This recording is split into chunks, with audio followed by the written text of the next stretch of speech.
নবনীতা দেবসেনের লেখা গল্প তাতাই আর বাবুই। তোমরা কি ডাকঘরের অমলকে চেনো?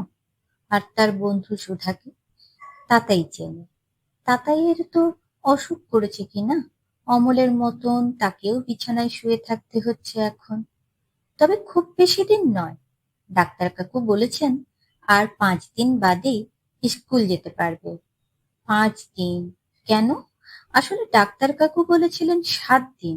তাতাই দিন গুনছে তো গুনছে, 2 দিন হয়ে গেছে, আরো 5 দিন বাকি। জ্বর হয়েছে, সর্দি হয়েছে, কাশি হয়েছে, ঠান্ডা লেগেছে, ওষুধ খেতে হচ্ছে, কিন্তু খেতে ভালো লাগছে না। কেবল ডালমুট, ঝালমুড়ি, ফুচকা, তেঁতুল মাখা, আমের আচার এইসব জিনিসের কথা মনে পড়ছে। কিন্তু এসব ভালো ভালো জিনিস এখন বন্ধ। সর্দি কাশি না সারলে টক খাওয়া হবে না। দূর! তাতাই জানলা দিয়ে তাকিয়ে তাকিয়ে দেখে আবার সেই ঝুঁটিওয়ালা বুলবুল পাখিটা এসে বসেছে কদম গাছের ডালে। কদমের ফল নাকি পাকলে টক হয়। বুলবুলিটা ঠুকরে খায়। তাতাইও ওই ফলটা একদিন খাবে। কেন খাই না আমরা কদম ফল?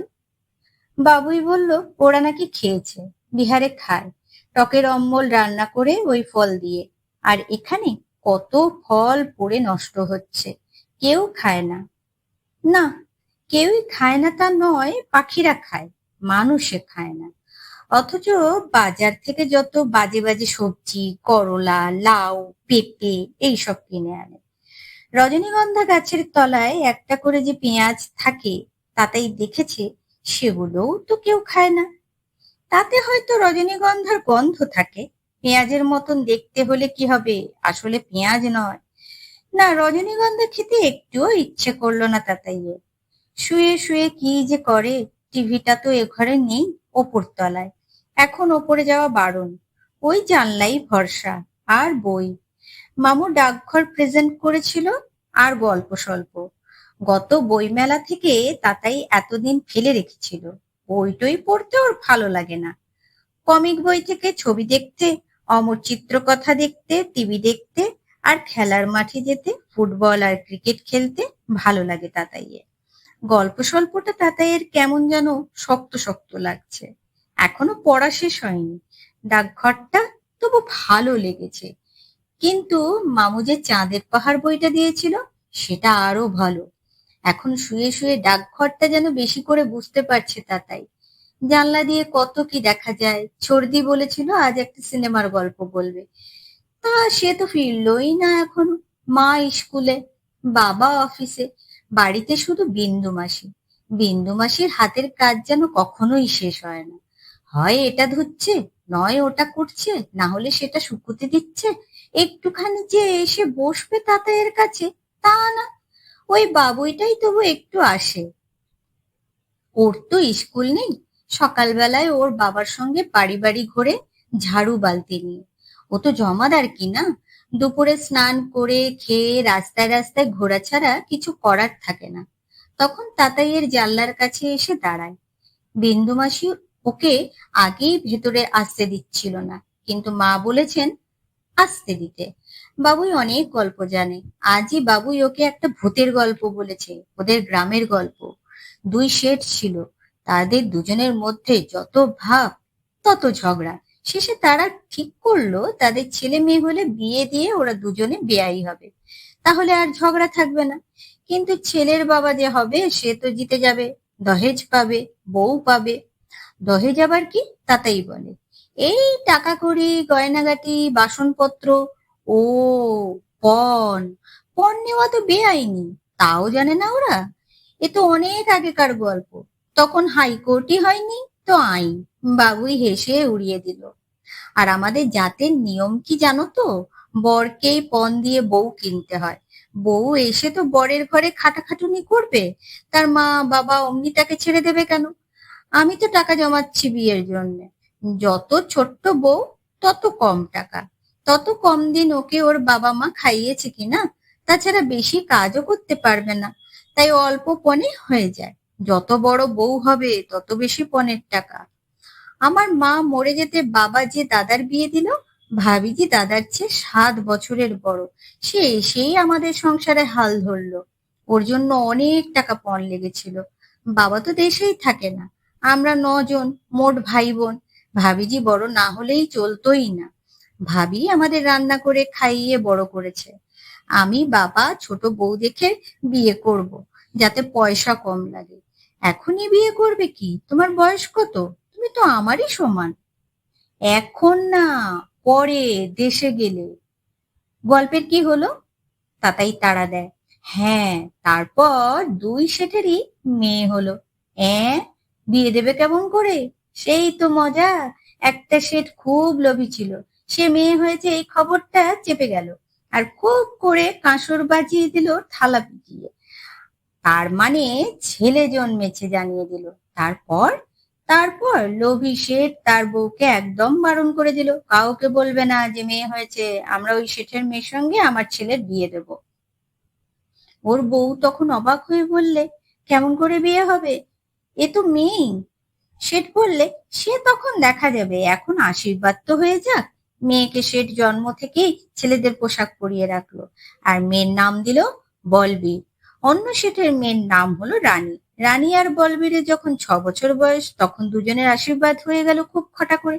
বাজনা টাজনা বাজিয়ে গয়নাগাটি দিয়ে তারপর কি খাওয়া দাওয়া। 12 বছর বয়সে আরো ঘটা করে ওদের বিয়ে হলো।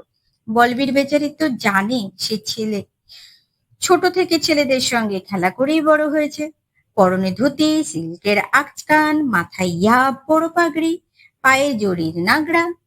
মনের আনন্দে বিয়ে করে সে ঘরে বউ নিয়ে এলো। এদিকে শেঠনি মা বেচারি তো কেঁদেই অস্থির। দহেজের লোভে 2টো মেয়েতে বিয়ে দিয়ে দিল কিনা লোভী শেঠ। এও কখনো হয়? শেঠনির মনে পাপের ভয়। শেষটা সে চুপি চুপি গিয়ে ফুলশয্যার রাতেই বর বউকে ডেকে বললে, দেখো বৌমা, এ বিয়েটা ঠিক বিয়ে হয়নি। আমার বলবীরও আসলে মেয়ে, ঠিক তোমার মতোই সুন্দরী, কিন্তু ও নিজে সেটা জানে না। ও ভাবে ও বুঝি ছেলে। ওর বাবা ওকে যা বুঝিয়েছে না জন্ম, ও তাই বুঝেছে। ওর কোনো দোষ নেই। আমি অনেক বারণ করেছি, ওর বাবা কিছুই শোনেননি। আমাকে মেরে ধরে চুপ করিয়ে রেখেছেন। একথা শুনে বলবীর তো আকাশ থেকে পড়লো, আর মনের দুঃখে অভিমানে রাগে তক্ষুনি বাড়ি থেকে বেরিয়ে গেল। যেদিকে 2 চোখ যায়। রানী কি করবে বুঝতে না পেরে সেও ঘাগড়া গুটিয়ে ছুটলো তার বরের পেছু পেছু। এদিকে ভীষণ জোরে বৃষ্টি পড়ছে। ওরা দুজনে একটা গাছের নিচে দাঁড়ালো। গাছটাতে 128 জন ভূতের বাসা।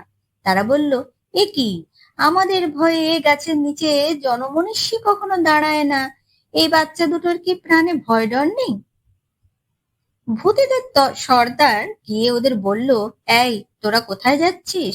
কি করছিস এইখানে এত বৃষ্টির মধ্যে? ভূতের সর্দার অবশ্য ভূত সেজে যায়নি, একজন রাখাল সেজে গিয়েছিল। বলবীর তাকে খুলে বলল তাদের কি ব্যাপার। আমার বাবা মিথ্যেবাদী লোভী। আমরা 2 বর বউ, কিন্তু দুজনেই মেয়ে। আমাদের কি হবে? ভূতের সর্দার বললে, দাঁড়াও, মজা দেখাচ্ছি। এই বিয়েটা মোটে বিয়েই নয়, কিচ্ছু ভেবো না। শেঠকেই আমরা মেয়ে বানিয়ে দিচ্ছি।